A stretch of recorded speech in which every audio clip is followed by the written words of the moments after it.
تعالوا بقى نشوف التفاصيل بتاع طبق اللحمة ده. هنعمله بطريقة سهلة جدا، بس بجد هيطلع روعة. وخلي بالكم من كل التريكات اللي هنعملها مع بعض. هتطلعوا اللحمة زبدة بجد طرية قوي زي ما انتم شايفين كده، والطعم يعني تحفة. بصوا يا جماعة اللحمة عاملة ازاي، يعني مهرية وطعمها حلو قوي قوي.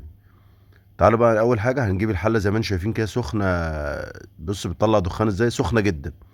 هننزل اللحمة فيها وما نقلبش على طول عشان ما تقطعش مننا، لازم تاخد الصدمة من تحت وتتكرمل. بعد كده بنبدأ نقلب عشان ما تتقطعش مننا كده في الحلة. تمام.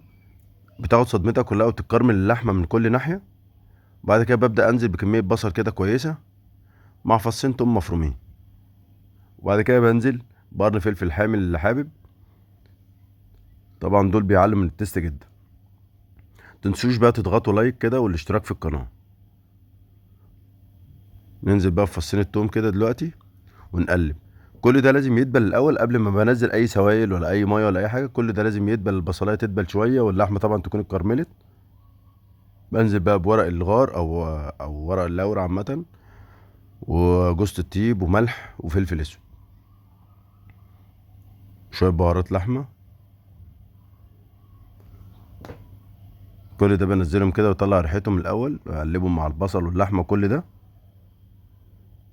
مهم طبعا جوز الطيب وتوابل اللحمه في اللحمه بالبصل، وعامه في اي لحوم يعني. دي بتعلي من التست بتاع اللحمه.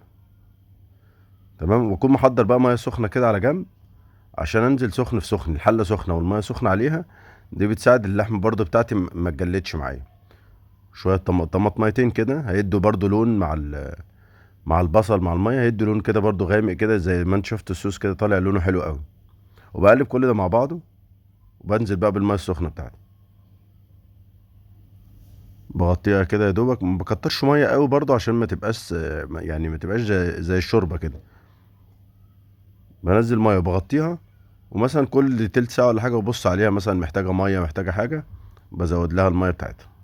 عشان برضو لازم اخلي بالي عشان ما تلزقش مني او الميه تنشف فاللحمه ايه تشيط مني او حاجه. فلازم ابص باستمرار على كميه الميه محتاجه ميه ولا لا. طبعا بعد ما اتاكدت ان هي استوت تمام، ببدا بقى اغرفها بالطبق بتاعي. طلع شايفين الصوص ليه قوام كده ومش سايل او مش طالع شوربه، لان الميه زي ما بقول لكم لازم نزود اول باول.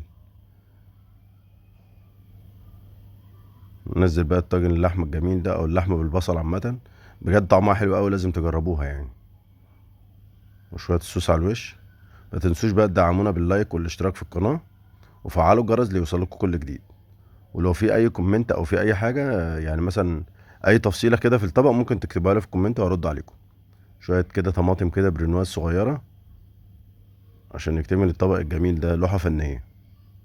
سلام.